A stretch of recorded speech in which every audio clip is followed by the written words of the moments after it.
ಪ್ರೌಢಶಾಲೆಯ ವಿದ್ಯಾರ್ಥಿನಿ ಮೀನಾ ಕೊಲೆ ಪ್ರಕರಣಕ್ಕೆ ಸಂಬಂಧಿಸಿದಂತೆ ಆರೋಪಿಯ ಪತ್ತೆಗೆ ಪೊಲೀಸರು ತನಿಖೆ ಚುರುಕುಗೊಳಿಸಿದ್ದಾರೆ.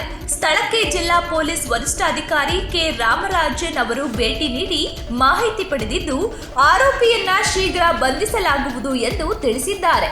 ಸೋಮವಾರಪೇಟೆ ತಾಲೂಕಿನ ಸುರ್ಲಬಿಯ ಸರ್ಕಾರಿ ಪ್ರೌಢಶಾಲೆಯ 10ನೇ ತರಗತಿಯಲ್ಲಿದ್ದ ಏಕೈಕ ವಿದ್ಯಾರ್ಥಿನಿ ಯುಎಸ್ ಮೀನಾ ಈ ಬಾರಿ ಪರೀಕ್ಷೆಯಲ್ಲಿ 314 ಅಂಕಗಳನ್ನು ಗಳಿಸಿ ತೇರ್ಗಡೆ ಹೊಂದಿದ್ದಳು. ಇದರ ಸಂತೋಷದ ನಡುವೆಯೇ ಮನೆಯವರು ಈಕೆಯ ವಿವಾಹಕ್ಕೆಂದು ಅದೇ ಗ್ರಾಮದ ಪ್ರಕಾಶ್ ನಿಶ್ಚಿತಾರ್ಥ ಮಾಡಲು ಮುಂದಾಗಿದ್ರು ಎಂದು ತಿಳಿದು ಬಂದಿದೆ.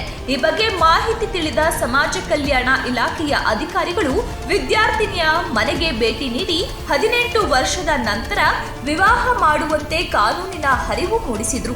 ನಂತರ ಎರಡು ಮನೆಯವರು ಮೀನಾಳಿಗೆ 18 ವರ್ಷ ತುಂಬಿದ ಮೇಲೆ ವಿವಾಹ ಮಾಡಲು ನಿಶ್ಚಯಿಸಿದ್ರು.